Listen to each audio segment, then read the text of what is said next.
Look at how beautiful that is. Good morning. We Let got me some see. Christmas right here. Let it Yes, snow. And we can see back there. Merry Let it Christmas. Yes, snow. yes. I love it. Like, is that just your house? Yeah, I did my. I created this room kind of like a winter wonderland. I shot the concert here, so my goal was to make every wall look like a different like backdrop. So That is, I mean, listen. That's the kind of life I want to live, where I can just decorate one room and have four walls of different. yes, That's dope, though. you I mean, can it's do smart. it. It's smart too. With temperature check, I felt like, man, these are the people that pour into me in some way, that they inspire me. They Yeah, inspire me some way. And I want people who love me yeah. to know what inspires me, There you you go. know, That's and good. The glow is all God, most definitely. I really feel like since I was a little girl, I've been blessed with great parents. I've been blessed to have a foundation that guided me, spiritually, and that's really the foundation. Because if you don't know whose you are, you don't really know who you are. And because I am a daughter of the King, and that's my whole movement. I move like a daughter of the King. Like I respect people. Like I am royalty, which means, I have an accountability and a responsibility to share, to bless people, to be a vessel, and to be a servant. And that's really, it's not about uh, you know being higher than anybody or being mighty. And I think a lot of people get that mixed up when they think of king and queen, like bowing to them. It's not about that at all. Like the kings and the queens are set to make sure the people are good. They are the ones who set the standard for how things are going to look and how things are going to be. I'm trying to set a standard for my siblings. I'm trying to set a yes, for other Black women, for young Black girls coming up, that yes, they are enough, that they are special, that they are valuable, that they can chase their dreams and catch up to their dreams and live and be alive and be full of joy and peace and glowing and growing and all of those things. So that's really, I believe, why God blesses me so much, because my heart is truly in a good place. And I always want to make sure that the people around me are good. And so that's how I've been living my life since I was a little girl. And there's always lessons in everything. I always say there's a lesson or there's a blessing in every single thing. So if your birthday is quarantine, then what blessing is it in there? There's going to be a few. The fact that we're alive, that's the number one right that's there. the first one. Because we don't realize, like, people really are dying. Even before COVID, people were dying every day in thousands, in hundreds of thousands, like all over the world. Like God gave us a gift to be able to be here right now talking and speaking, and every day we have an opportunity to tell the people we love how much we love them. You know what I mean? Because one day we are going to be gone. One day we are going to get old and our bodies are just going to start frizzling up. That's just a part of it. And that's why I go so hard every day, because I'm like, look, God, we ain't going to have dreams undreamed around here. We have first generation college students. We got first Mhm. generation Marriages. marriages too. Yes, we do. And I really believe social media has helped with that. I don't care what nobody say. The Black love trend, that hashtag, like you literally click on Black love and you will be inspired. Like it's no way you cannot be.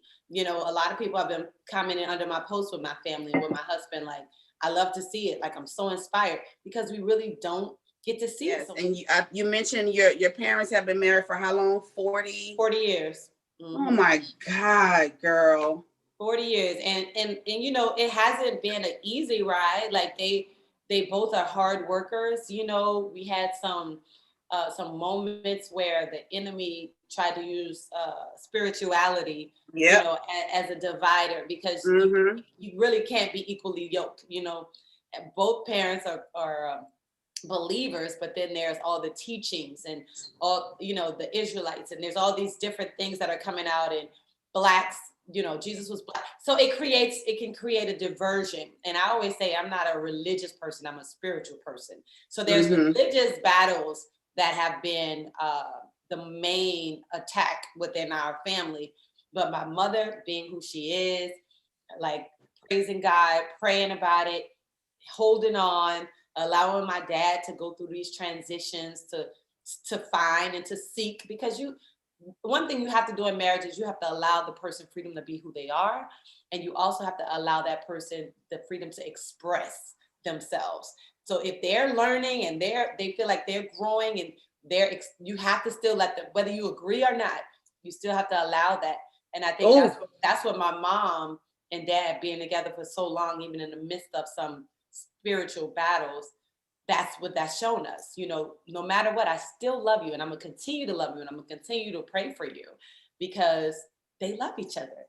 And no, nothing is gonna be perfect. You know, not just in love and business. With the support of Black businesses, it's actually okay to say Black owned business. It's okay to say that. It's okay. And if you decide you want to, right, it should not be offensive. And if you decide to shop or work with me, wonderful. And if you don't, that's fine too. But I think for us to be together and to create a uniformity and a united front as these are my people, I support them. Things are gonna change. Period. The world is changing fast.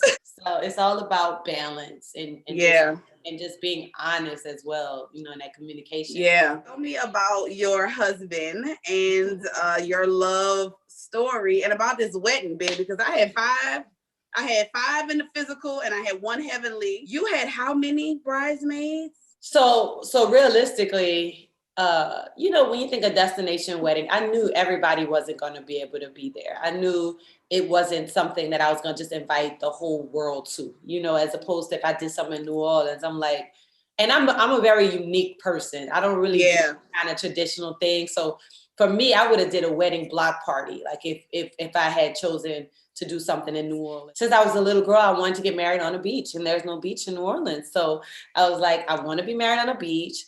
I want to have it like a fashion show, and I want to have it like a concert. Like that's who I am. My mama said I always said all three of those things when I was a little girl. So 10 years, I worked on a Pinterest board. I didn't know who I was going to marry. I had boyfriends throughout those 10 years, but I kept working on my Pinterest board because I wanted to visually see what I wanted it to look like. So it was more about an intimate something for me, for you, and my husband, and my girls. A lot of them I mentored. A couple of them, you know, were mentors to me. But for them to see my journey, and they knew how I was about celibacy, because me and my husband, we were celibate our entire journey. So 3 years celibacy. I told them, you know, I said, hey, the next man that I'm sexual with is going to be my husband, you know, and I waited till I was 23, you know, before I even did anything.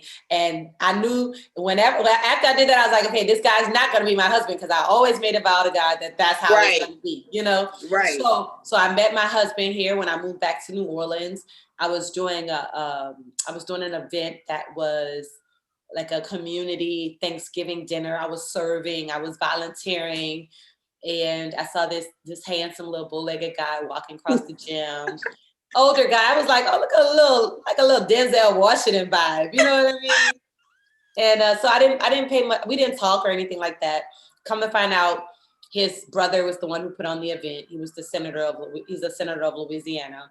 His mother fell in love with me. She was an older lady. She prayed. She's a pastor. She prayed over the food and everything. So he said that day I came and sang at the church, he was like, that's going to be my wife. That's what he said. So he had been married previously. His wife passed about 12 years before he and I met.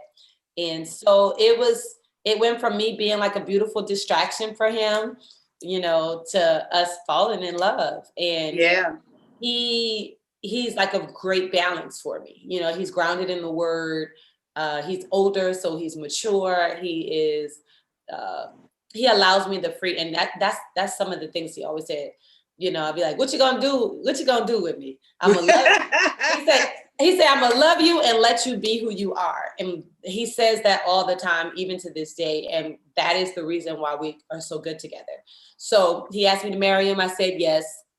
I was like, okay, you waited for me 3 years. I'm gonna just ask that you wait 3 more months. And in 3 months, I planned the whole thing out. 3 months, I immediately start FaceTiming all my girlfriends, all of my sisters, my mentees. And I didn't have a number in mind. I just started calling. Right. And as they were saying yes, I was creating a spreadsheet with names, emails. Before you knew it, I sent out emails with a form. Click, give me all this information. Listen. And 34 end up actually showing up. And so that's how, I didn't know how many I had till people made a big deal about it on social media. That was nothing to me. I mean, I have 6 sisters. So I have mentoring programs. So girl power is, I mean, it was like a big reunion. And you got to think about it too. You don't get to see the groom until like the wedding. So for me, it's like this whole weekend is about to be a girls' trip. You know, it's a celebration. It's a celebration of empowerment, of patience. Y'all saw me. I was 38 years old when I got married. That's grown woman status. You know what I'm saying? Like, I've been waiting patiently for a very long time. I want my girls to be there to experience this with me. Yes. And they were, and it was amazing. The biggest question I get is, so what do you do? What is Reserve Nola? And I used to say it's what I've been doing for 15 years. It's just mine now. I'm not changing the game, you know, and that's what I feel about people's gift who are talented. That's why we're titling this Casme's gift, because that hasn't changed. No. You've had a lot of other things that happen, but when you are gifted with something, it just depends on who the next vessel is. Absolutely. God didn't want you to use this vessel, so he's gonna put this vessel in, you know, or he wanted you to learn something, lesson or blessing. He wants you. It's supposed to make you feel uncomfortable. This person was supposed to tell you no. This thing was not yours. And I have a cousin. I call her my spirit sister. We're first cousins, and she's a little bit older than I. And so I always tell her, you know, I really get inspired when people are in the moment and already planning the next thing, because that's me. You can't live in this. She's always like, okay, you're doing well, great, keep going. It's not the time to stop. If don't get comfortable with this little small moment of success or a check or whatever, because God blesses those who are humble and who speaks his name. So if you boast in what is done, he won't give you anymore. You know, so I have been trying to, on the whim of this event I had, and the devil tried to work his way in. The weather was a little bit shaky, so at the end it was just extra levels, and then of course COVID, because I keep saying I'm setting the standard for doing business post-COVID in the city. I can't do everything, but I can tell you some of the right things. I can consult with the right people. I can ask the right questions, and you know, if I get information, I'm no good to hold it. Because like we said, when I'm gone, I'm gone. We gonna share it, baby. That's how I feel. A lot of people feel like they need to hold on to, like, that's the thing we have as a culture, you know, like we don't have much. So when we get it, we got to hold on to it, because it's like, I don't want nobody else to get this shine, or I don't want nobody to get this opportunity, when they don't understand the more you give, the more you receive. And so you're going to constantly be blessed because of your heart. And the more that you share, the more God is going to bless you to share more. You know, so that feels good. Keep up the good work, girl. Yes. Keep going. So tell me about singing. So I thought I could sing till I was like 12. And then I realized that I needed probably some lessons, and you know, but I was like every young girl, saw Whitney Houston and all these beautiful women using their talent. So like, what did that look like for you, and what made you commit? Because a lot of people are talented, especially in our city. We breed musical greatness. I mean, my dad and my father-in-law both have musical backgrounds. I feel like my son can already shake and dance and stuff. Come on. And vibe on out. But that's the city. But tell me about your journey singing, and if and what it looks like going forward. I know it was probably super amazing to be a part of The Voice. That was a very big stage, and just how'd you get there? So I've been singing, you know, all my life. My parents are singers, and I've had a lot of great opportunities to sing and to be encouraged by it, and to encourage other people by it. So my journey has been extremely, it's been long. It's been as long as I've been living, but I decided to do it professionally when I moved away to Nashville, Tennessee, which is Music City. Had a lot of great opportunities to sing backgrounds, to do reference work for like some of the karaoke tracks and stuff that's out and things like that. So my voice has been heard and people probably don't even know it's me. I've had songs that I've written for like TV shows, backgrounds and things like that, jingles, and I'm getting back into a lot of that. But I've always wanted to just sing something that's gonna like bless people and make people smile, make people feel good. And so that allowed me to just kind of stay happy too, and like, because it's fulfilling. So that peace and that joy is always going to be in doing what God put in your heart and in your spirit. And so for The Voice, I had auditioned a few times, and this was the one. This was the one where, because of COVID, my voice was rested. In the past, I would do auditions, but it would always be around Black History Month. And during Black History Month, I typically go into high schools, middle schools, and I do a Black tour for a song that I have. And I sing to like 12, 14 schools in a week. So my voice normally is tired by the time I went to my audition. Come on. This time around, we in the crib, COVID, I don't know what happened, but God shifted it, worked it out. And it was one of the most beautiful experiences. It was definitely a stepping stone in my career, a stepping stone in my confidence, because I'm like, I've always been like, I'm not the best singer in the world. I can't do all these runs and all this stuff. Yeah. COVID obviously made things different, but it was in a way a blessing, because all we had time to do was focus on our vocals. I was working out every day. We were quarantining, but the only time we could leave out is like when we were working out so we can get fresh air. So I was mentally in shape, physically in shape. Yeah. I had time to build my Casme brand, my businesses, which basically is products. I had time to design products because I'm a designer as well. So I had time to work 3 months, of me time, where I'm normally, because we couldn't have any visitors. My husband couldn't be there. I was away from him for 3 months. We had time to focus on our songs, focus on our voices. And just hearing all of that feedback from those coaches, it really helped elevate me, because I was saying, like, I'm not a perfect singer. I am a purpose singer. I sing with purpose. I sing, I like that. To inspire and to make people feel good and to connect with me. And that's what I'm here for. And that's what all of my music that's out, all of that stuff is simply me using my voice to help heal and to bring hope and to inspire, encourage, motivate people. Yes. So tell me about this Christmas virtual concert you're having, and will there be more, and like what do we look forward to in 2021? Well, 2021 is going to be pretty nice, because as I said on The Voice, I am a gumbo artist, but the rule of it all is just love. I'm a love singer. I'm a soul singer. And so 2021 is going to be a year of me releasing every single song I've ever done. I'm categorizing this. I'm categorizing the songs, whether it's the song I wrote in 1999 up to songs I wrote in 2021. Wow. These albums are going to come out monthly, different genres. And I'm going to basically have a visual album that promotes the music. So basically like what Beyonce did with Lemonade, Yeah, that's exactly what I saw. Yes. So I'm excited about that, because I get to dress up.